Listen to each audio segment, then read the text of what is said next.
вы себя чувствуете сейчас? Прекрасно. А рисовали ли раньше ваш портрет? Нет. Нет, никто не рисовал. Какого вопроса вы боитесь больше всего? Я ничего не боюсь. Никакого вопроса.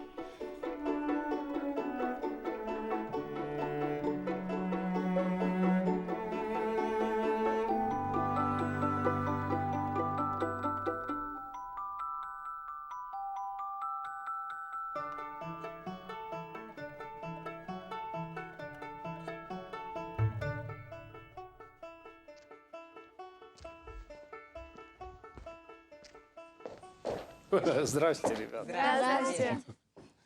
Вот, понял. Не замерзли ждать-то? Нет. Ну, славьте Господи. Когда ехали? Отлично.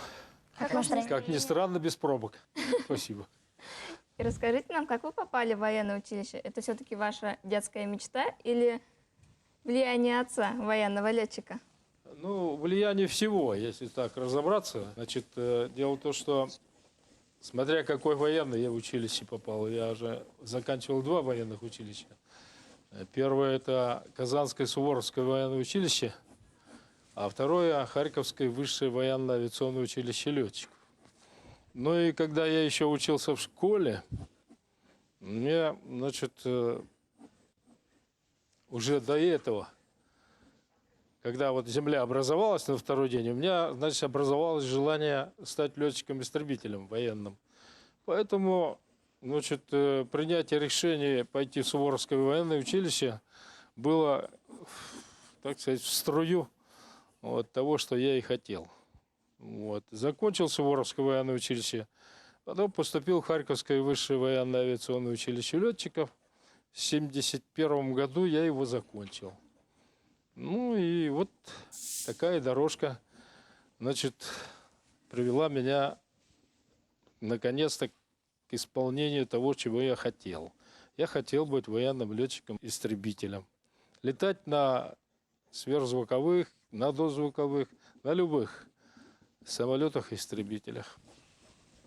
Меня зовут Даша. Мне 10 лет, я учусь в первой башкирской студии Латифа. Я слышала, кадетам нелегко, уставы строгие. Вас тоже наказывали? Да, и точно, и наказывали тоже, и уставы. Уставы вооруженных сил, они были тех времен, это вот 60-х годов, когда я там был.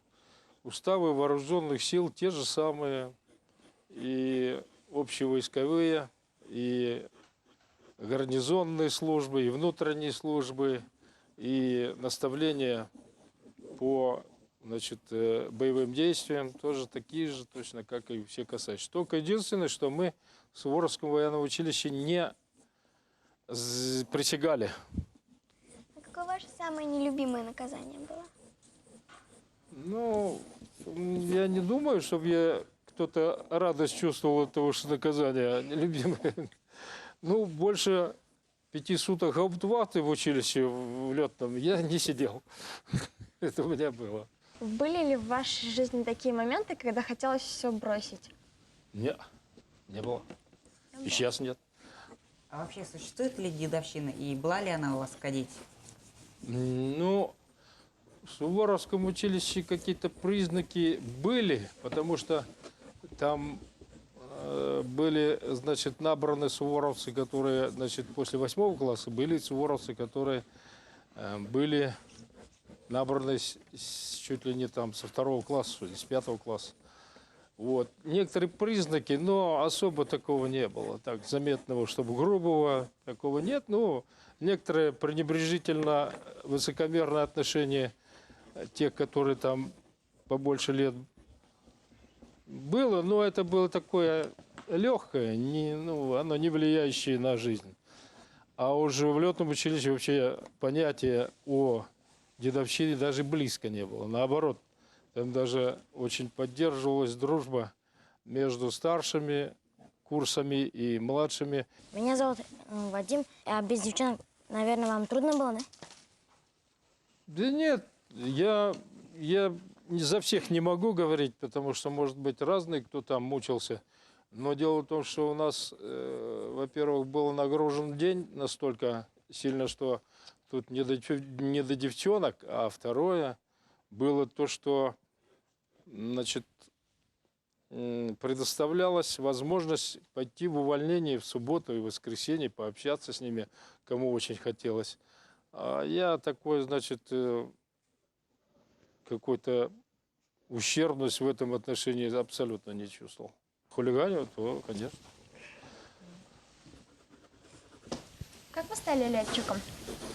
Ну, захотел, я уже сказал, что на второй день после образования Земли, поэтому, значит, желание я все вот свое, оно никогда не пропадало все время. Но я никогда и не рекламировал его, потому что мне было ясно, что это дело непростое и в отношении здоровья, и в отношении, значит, там каких-то вот иногда бывает все-таки предрасположенности все-таки есть.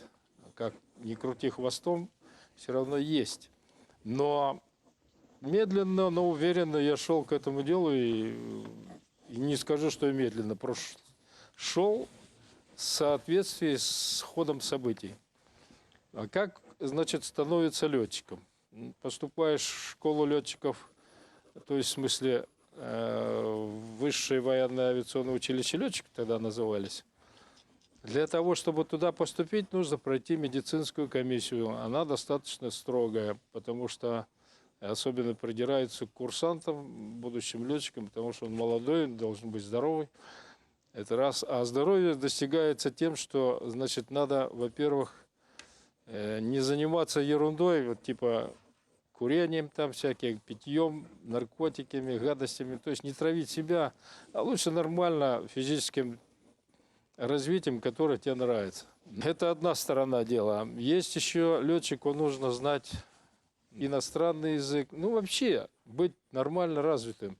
Не надо обязательно быть вундеркиндом, но требования к летчику, они самые разноширокие. В чем смысл? Смысл потому, что ему надо знать и это, и то, и другое, и третье. А вот как становишься летчиком, это вот как раз поступаешь в училище. Ну, раз высшее, то приходилось изучать высшую математику, высшую физику первый год и так далее и тому подобное. И потом только на втором курсе подключались летные науки. Вот там самолетовождение, теория реактивных двигателей, аэродинамика и так далее, и так далее. И к полетам уже приступали мы в ту пору весной на второй год обучения. Приступали на самолете Л-29, такой чехословацкий реактивный самолет был, учебный. Ну, а дальше мы уже, значит, приступали к боевым самолетам, типа МиГ-17, УТИ-МиГ-15, третий курс, и МиГ-21, это уже четвертый курс.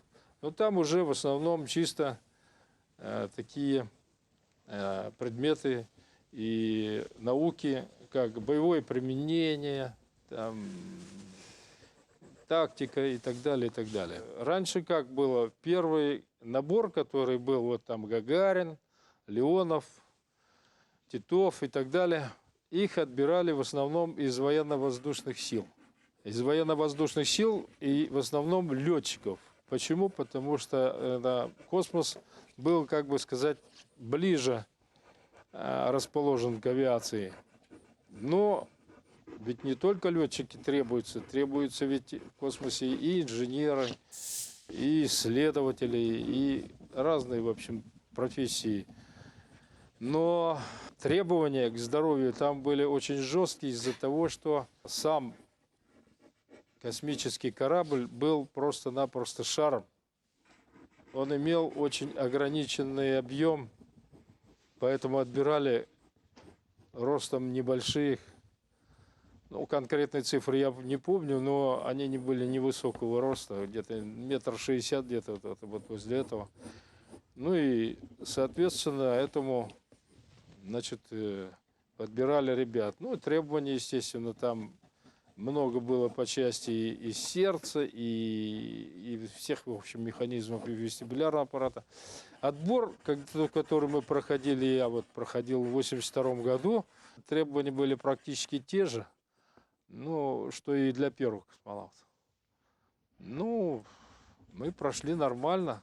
Сейчас изменили систему отбора в космонавты.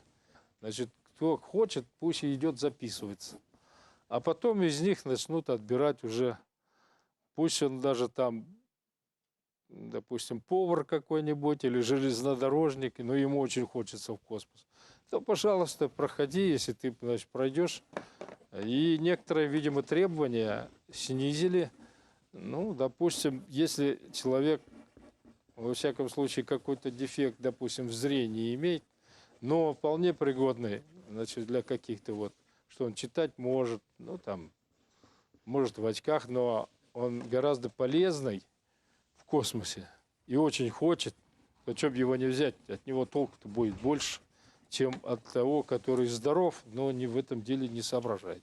Так что, ну, а у нас особенность была то, что мы были летчиками-испытателями при отборе, имели опыт работы летный, испытательский, и именно надо было проводить летные, атмосферные и космические испытания вот того аппарата, который называют «Бураном». На самом деле, конечно, это имя собственное только, но вообще-то это многоразовый космический корабль. Вы испытывали многие самолеты. А какой ваш самый любимый, самый лучший самолет? Ну, у меня конкретно любимые самолеты все, на которых я летал. А вообще, если уж так говорить, то я, честно говоря, имею, как сказать, большую тягу к истребителям всех поколений. Даже на тех, которые я не летал. И мне даже очень жалко, что я не застал время полетов на самолетах времен войны. Почему они мне тоже нравились? Вот каждый самолет хорош для своего времени. И он там, кажется, самый любимый. А если уж так вот честно говорят, то самолет, который мне больше всего нравится, его еще нет. Ну, следующий стрелять. Все, замолчали. Вперед. Какими качествами надо обладать, чтобы добиться успеха? Ну, в общем-то, вы на себе это можете проверить. Вот вас же мне, например, не надо уговаривать, будете вы рисовать или нет. Ужас качество, желание рисовать, у меня такого нет. Я могу человечка там вот круглая голова и там две рожки и две ножки. Это я могу нарисовать. Больше и желания мне никакого нет. А от этого вот уже качества, значит, у вас целеустремленность и желание. У меня такого желания. У вас нет желания летать. Особенно, когда вы слетаете один раз, у вас очень сильно стошнит. Для того, чтобы, допустим, художником быть, вам, допустим, не обязательно иметь, значит, такое здоровье, чтобы вы переносили перегрузки. Вот. Не обязательно, но желательно.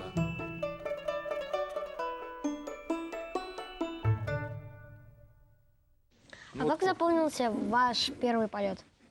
Да, ну, первый полет, я здесь вообще поднялся в воздухе, здесь, в Уфе. Значит, в 1958 году меня отец брал на аэроклубовский аэродром, который там возле 8 марта. И я первый раз слетал в качестве пассажира, там, когда парашютистов бросали, на Ан-2. Ну, просто было очень интересно. И вам А понравилось? вообще, как летчик уже, как курсант, я полетел 17 апреля 1969 года на самолете Л-29. А сколько вам лет было? Мне тогда было, значит, 19 лет. И вам понравился полет? Ну, естественно, там не только сам полет, вот эта вся работа, вся атмосфера, она для меня не являлась как, ну, сказать, для меня это вот как вот для вас может быть рисовать. Вам нравится целый день, и вы не замечаете, как время летит. Так же, как и для меня пилотировать целый день могу, и совершенно не устану. Сколько языков должен знать летчик? Ну, вообще-то, желательно знать еще авиационный. Авиационный язык, в общем, складывается из терминологии, которая применяется в авиации.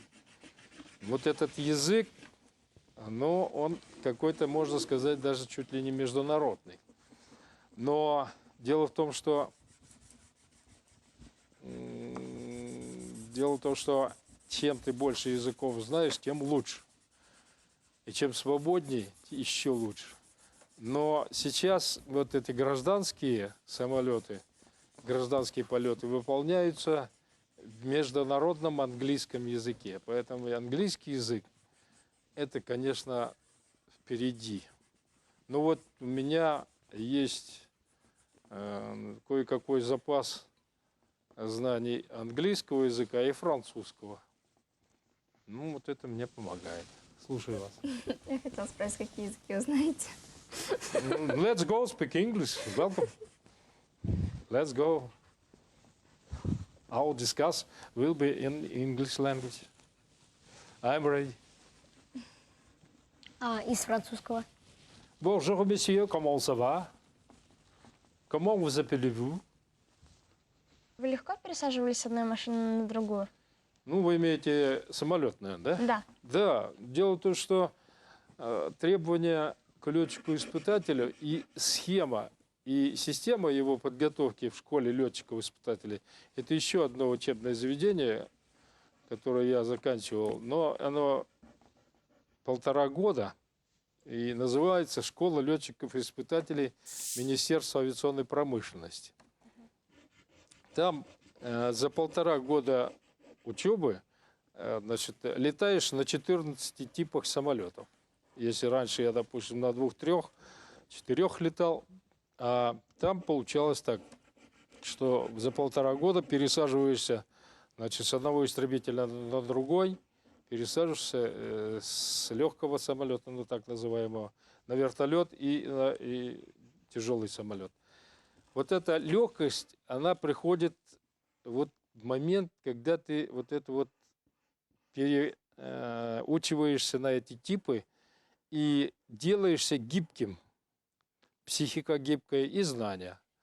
Ну, естественно, это не просто так вот взял, сел и полетел. Это, в общем-то, дурное дело не хитрое, но надо соображать, на чем ты летаешь. Его, значит, особенности знать. Его, значит, такие моменты, где что можно делать, что лучше не делать. Вот эта гибкость, она приходит еще и далее, когда работаешь. Нет самолетов везде, где можно летать только вдвоем, значит, кто-то тебя учил.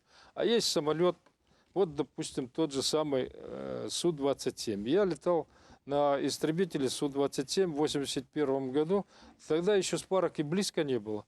Просто мне надо было работать на этом типе самолетов. Меня назначили ведущим летчиком по одной из программ по, значит, совмещению системы автоматического управления и навигационного комплекса. И вот на одном из опытных экземпляров полетел и все, и работал. Так же, как и на Су-25, так же, как и на МиГ-31. Вот у меня были инструктора, с которыми я встречался. Они сейчас бабаи лет за 80, да. И вот они говорят, ну, Урал, вот ты летал на самолете МиГ-29, Су-27. Ну, они тогда еще были, значит, современными. Сейчас уже они немножко устаревают потихоньку. В глазах так хочется им, значит, полетать. Я говорю, Лев Васильевич, вы летали на самолете Як-28, МиГ-21. Это первое поколение сверхзвуковых самолетов советского производства. Они еще далеки от совершенства, далеки от того, что хочется, значит, иметь. А вы с этими аппаратами управляться научились, еще здорово управляться. Я говорю, вот вы сядете на современный самолет, вам делать на нем нечего, вы это запросто сумеете сделать. Но то, что, конечно, мы не вечно, я же говорю, что если вот вы жили по 1000 лет, там, допустим, и летали до 900 лет, допустим, возраст, он бы и летал бы, будь здоров, и накапливал опыт. Но жизнь человеческая, особенно летная, она коротка. Ну, где-то вот приличный летчик летает где-то, ну, до 45 лет, ну, так, грубо. Так, в принципе, это не в годах измеряется, а в состоянии здоровья. Но дело в том, что самолет, истребитель очень требует физического здоровья не только в смысле, чтобы глаза видели, но еще и позвоночник, чтобы был крепкий, и чтобы мышцы были, и реакция была, и зрение было, и все такое. То есть... Извините, а какими качествами должен обладать летчик-испытатель? Ну, в общем-то, нормальными человеческими качествами лучше всего. Это основа. А потом уже по ходу профессии развиваете те, которые нужны по профессии. Например, вот если ты хороший летчик, но плохой человек, то с тобой, значит, дружить не будут. И работать будет неинтересно. А Если, допустим, брать такие качества, как тренировку, быть спокойным при возникающей ситуации. Не все же мы рождаемся спокойными и такими. А вот в процессе работы, в процессе жизни мы учимся держать себя в руках, когда назревает какая-то ситуация. И правильно учиться оценивать эту ситуацию. В зависимости от этого, как оценишь ситуацию, так и примешь решение. Но это развивается в процессе работы. Роман Зигович, а вот самолет — это автоматика, ведь она же может отказать, и что в таких Может. случаях делать? Но для этого сначала, когда создается самолет или там, допустим, другой летательный аппарат, то предусматривают резервные системы. И кроме того, есть ситуация, когда можно самолет покинуть. Если, допустим, летные испытания идут на истребителе, то там есть катапультируемые кресла. Если уж самолет полностью не управляем и ничего с ним сделать уже невозможно, то можно и правильно сделать катапультировать. Что с ним, убиваться, что ли? Только принятие решения на катапультирование нужно принимать тоже разумно. Некоторые покидают самолет иногда исправный, иногда, значит, наоборот. Сидит, не знает, оцепенеет и забывает, что у него стул-то стреляет. Прими быстро решение, катапультируй сюда и все. Ну, железо, ну что ж делаешь? Ну, разберемся потом, в чем твоя ошибка или где-то что-то сделано было не так, допустим, с технической стороны. Ну, с технической стороны бывает, я имею в виду, что начиная от конструирования чего-то до эксплуатации, то могут быть ошибки. Но и летчик тоже может ошибаться. А какой самый страшный сон летчика? Это, ты знаешь, мне кошмары не снятся. Так что я не могу сказать. Меня спрашивают, как вы там насчет космических полетов. Я говорю, мне космические, значит, как их называют, тропинки на чужих планетах, эти кошмары мне не снились.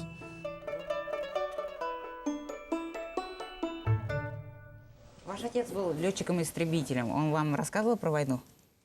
Да, но немного. Он рассказывал о том, как, значит, летал на каких самолетах, какое, значит, училище заканчивал. Ну и некоторые там эпизоды из воздушных боев. Какие сказки вам мама рассказывала? Но я, честно говоря, сказок не помню, чтобы мне кто-то рассказывал.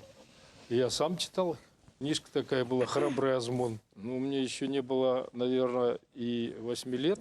Я перечитал этого «Незнайку». Тогда читал «Храбрый Азмун», до сих пор помню. А вас ругали родители? Ну, если я где-нибудь, конечно, где-нибудь схулиганил, то, конечно. А вы помните свой первый поцелуй? Да. Я столько много целовался, что я уже забыл. Не помню. Наверное, больно много пришлось. Я не знаю. А как для вас пахнет детство? Но не куревом, это точно. С пирогами в доме. Вы когда-нибудь нюхали, когда вам мама или там бабушка пироги готовят? И жрать хочется. У вас были внуки или внучки? И они сейчас есть? Они есть. У меня 2 дочери взрослые, внук и внучка. Вы с ними нянчитесь? Эти нянчатся, они скоро со мной будут нянькаться. Одному 18 лет, другой 8. Так что я уже дедушка со стажем.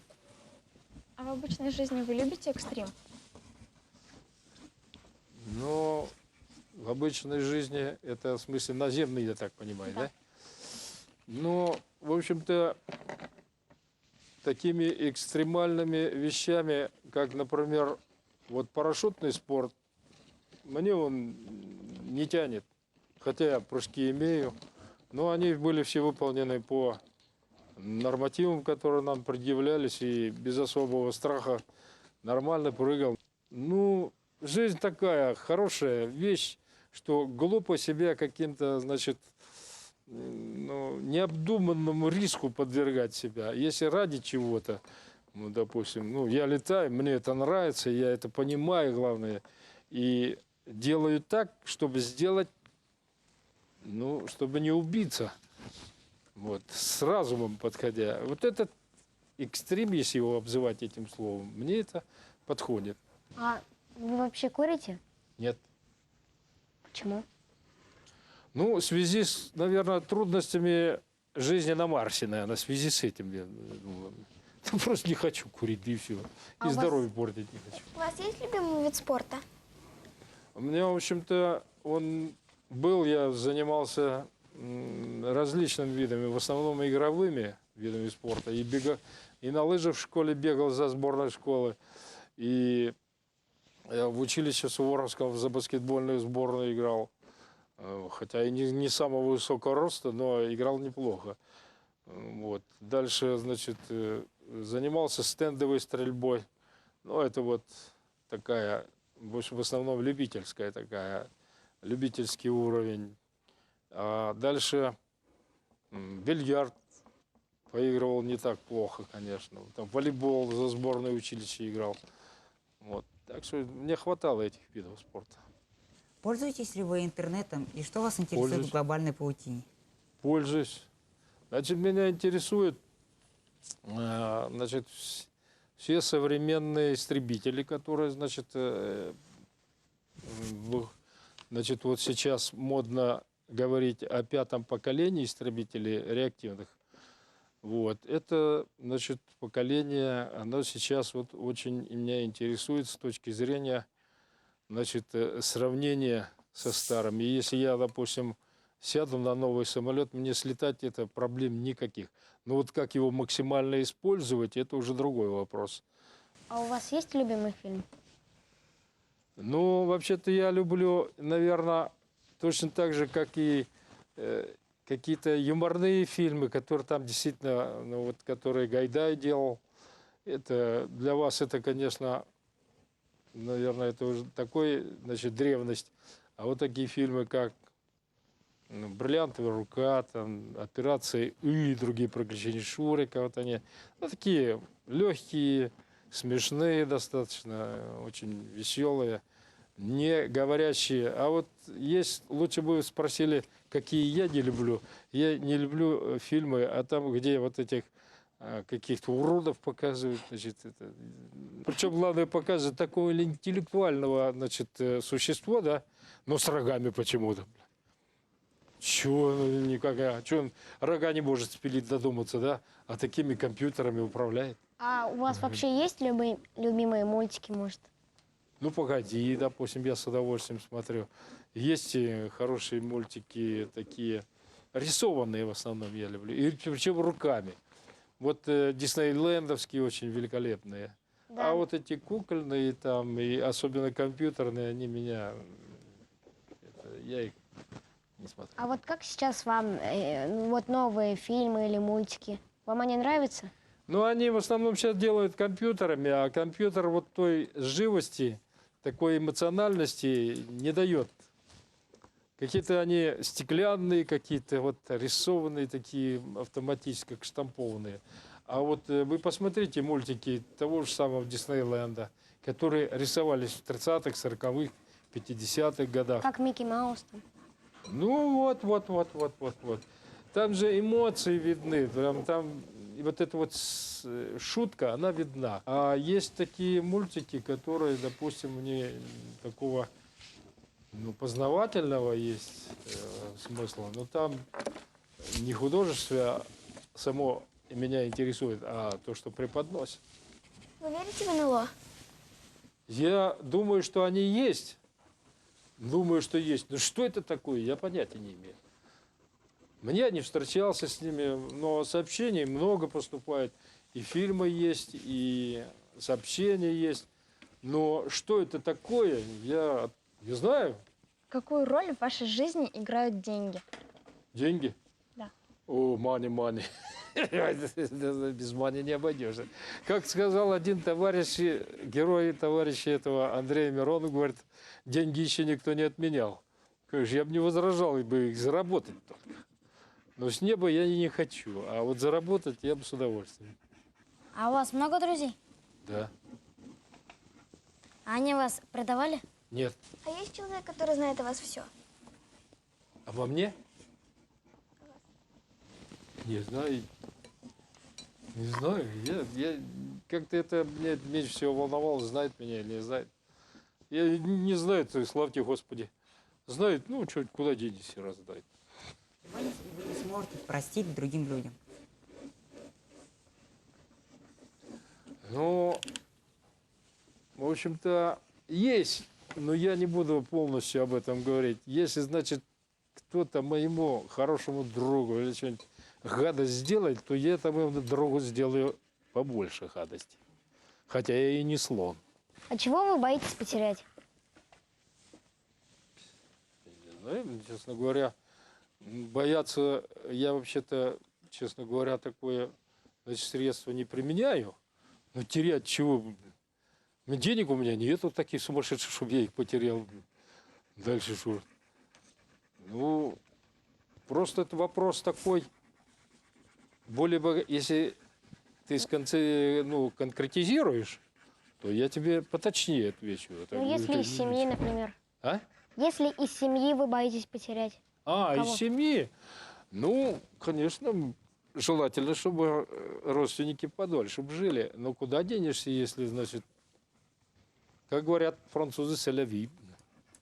Когда в последний раз плакали? Ну, я не помню. А что может довести вас до слез? В основном горчица и лук. Вы помните свой самый счастливый день в жизни? Много таких хороших. То, что стал летчиком, испытателем, так сказать, таким не одним днем счастливым, а в принципе я до сих пор помню, когда пришел приказ о значит, поступлении в училище летчиков, о зачислении в школу летчиков-испытателей, о зачислении даже в космонавты. Ну, так, приятный, конечно, день. Ну, мне, конечно, все равно впереди профессия летчика-испытателя. Она не просто профессия, это образ жизни. Это для вас, может быть, так кажется, со стороны, что вот я вот летчик-испытатель, у меня там на визитке написано, что я летчик-испытатель. А вы же вот будете, допустим, пойдете по части художественной, у вас и образ жизни, и манеры, и всякие психология, и терминология, ваш лексикон станет более художественным. Так, Альфиюш, что-то вопрос какой-то, а только громко, четко, ясно. Ну, не кричать, а четко. Это не вопрос, это пожелание. Да, пожалуйста, я принимаю. Все, можно деньгами. Спасибо вам большое, что вы к нам пришли. И здорово, что у нас была возможность с вами пообщаться. И мы горды тем, что вы наш земляк, и у нас есть на кого равняться. Ну, спасибо. Что теперь еще сказать? Единственное, что могу сказать, что, ну, ребята, удачи вам, вот и все. Все, значит, от того, как сложится, это уже во многом и от вас зависит тоже, и не от вас тоже зависит. Ну, а еще спасибо за то, что меня красками не закидали тоже. Спасибо, что вы к нам пришли. Желаем успехов, удачи. Но, конечно же, прежде всего, мне хочется вам спасибо сказать за то, что пригласили на свою прекрасную передачу.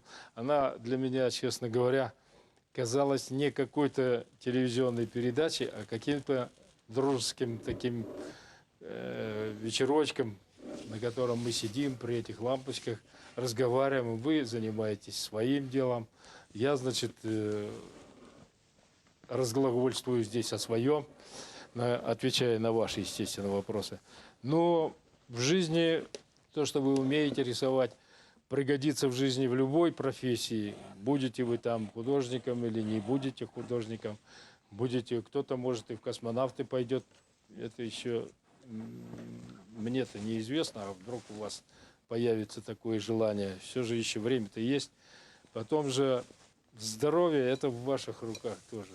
Потому что если вы будете курить и прочие там гадости употреблять, здоровье не прибавится. В этом отношении очень хочется мне сказать.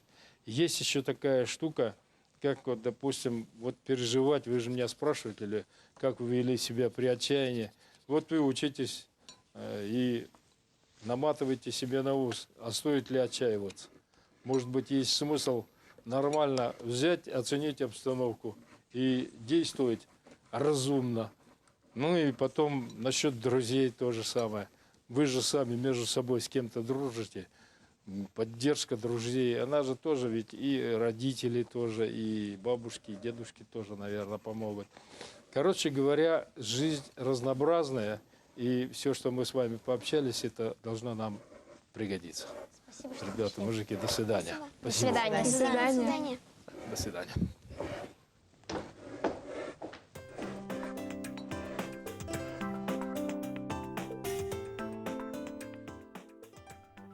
Они задавали, ну, видно, и готовили, потому что в разных вариантах, там и жизненные вопросы, там, было ли у вас отчаяние, какая погода там вам нравится. Это же такие простые люди, не летчики интересно. Я погоду смотрю как профессионал. Значит, ну, вот там, допустим, ну, тогда. Сейчас я на погоду смотрю немножко, значит, вроде как по-другому, но на самом деле так и осталось. Я смотрю, ну, можно летать, не можно. Это есть вещи, которые я, наоборот, не досказал, не из-за того, что, значит, я не хотел, а просто ограничено. Я тут не центр внимания, я так понимаю, а часть этого внимания. Поэтому мне хотелось бы сказать им, ну, главное, причем, значит, так сказать, чтобы было им понятно. Ведь я разговариваю с людьми, которые в авиации не работают. Но мне особенно девочка понравилась вопрос. Он говорит, а что это будет? Что это такое, который вы это чем-то управляете? Вот это просто. Это мне больше всего понравилось. Мне очень понравилось общение с Урал Називовичем. На мой взгляд, он был очень добрый, веселый, кстати, человек. И очень много дает информации, которые, кстати, хотелось бы узнать. На мой взгляд, герой, кстати, есть герои. Многие люди могут равняться смело на него. И в своей работе я хотел показать, какой он добрый. Он такой человек позитивный, целеустремленный, жизнерадостный. А еще мне в нем понравилось, что он не жалуется на жизнь и воспринимает ее такой, какая она есть на самом деле. И все это я попыталась передать в своей картине. Потому что он знает, что говорит, и знает свое дело, чем он занимается. Еще он был и смешной, и иногда грозный. Потому что у него были некоторые ответы не слишком позитивные. На мой взгляд, он очень искренне отвечал на наши вопросы. Он был очень веселым, жизнерадостным. И в своей работе я хотела показать, описала его яркими красками, он показала его добрым.